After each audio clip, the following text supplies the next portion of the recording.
Assalamualaikum warahmatullahi wabarakatuh. Fase kali ini akan menyampaikan makalah Syekh Ibnu Athaillah As-Sakandari yang berbunyi, mata tolabta iwadun ala amalin tulibta biwujudi sidqi fih wa yakfi al-muriba bizdanus salama. Ketika Anda menuntut dari sebuah amal, yaitu balasan, maka konsekuensinya Anda akan dituntut juga untuk melihat keikhlasan di dalam beramal itu.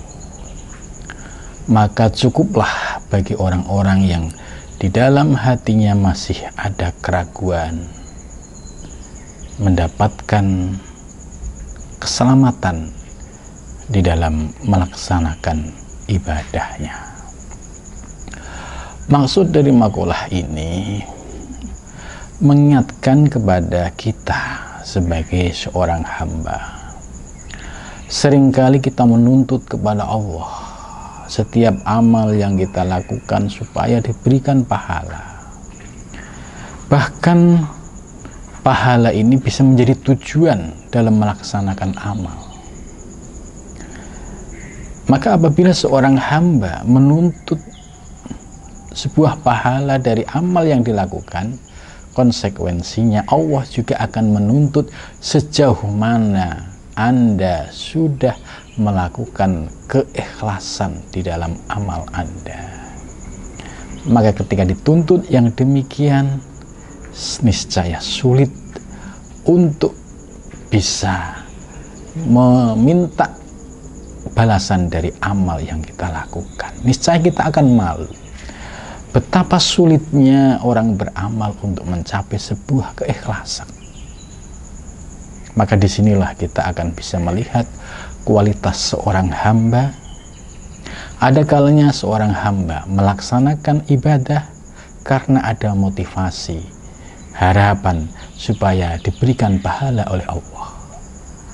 Maka kualitas yang demikian ini seperti anak-anak kecil ketika disuruh oleh orang tuanya untuk melakukan sesuatu, pasti mereka menginginkan balasan, ya iming-iming seperti permen dan lain sebagainya.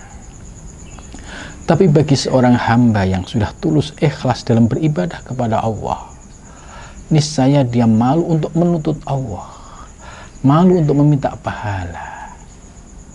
Mereka menjalankan ibadah semata-mata merasakan ini sebagai karunia Allah, sehingga ketika menyadari bahwa diberikan kesempatan melaksanakan ibadah sebagai karunia Allah, maka kita akan malu untuk menuntut pahala kepada Allah Subhanahu wa Ta'ala. Allah memiliki sifat yang sangat bijaksana. Kita menuntut atau tidak, kita meminta atau tidak, Allah akan memberikan balasan sesuai dengan amal kita masing-masing. Karena itu perlu koreksi ke dalam diri kita. Jangan sampai kita dalam menjalankan ibadah didasari dengan tuntutan kepada Allah seperti ingin mendapatkan pahala lebih naik lagi, ingin mendapatkan surga. Abaikan jika muncul keinginan-keinginan seperti itu. Kita bersihkan hati kita, niat kita, bahwa kita bisa melaksanakan ibadah ini sudah satu anugerah dari Allah. Soal balasan ibadah kita berupa pahala dan surga, itu semua menjadi karunia Allah Subhanahu wa Ta'ala. Maka dengan makalah ini kita bisa memahami, jangan sampai kita menuntut kepada Allah atas ibadah yang kita lakukan, tapi koreksilah sejauh mana diri kita dalam melakukan ibadah itu sudah mencapai kualitas keikhlasan atau tidak. Jika tidak, mari kita perbaiki sampai pada tahapan kita menjadi hamba yang mukhlisin, hamba yang ikhlas di dalam beribadah. Mudah-mudahan kita semua termasuk hamba yang diberikan kekuatan dalam melaksanakan ibadah secara ikhlas. Amin ya rabbal alamin.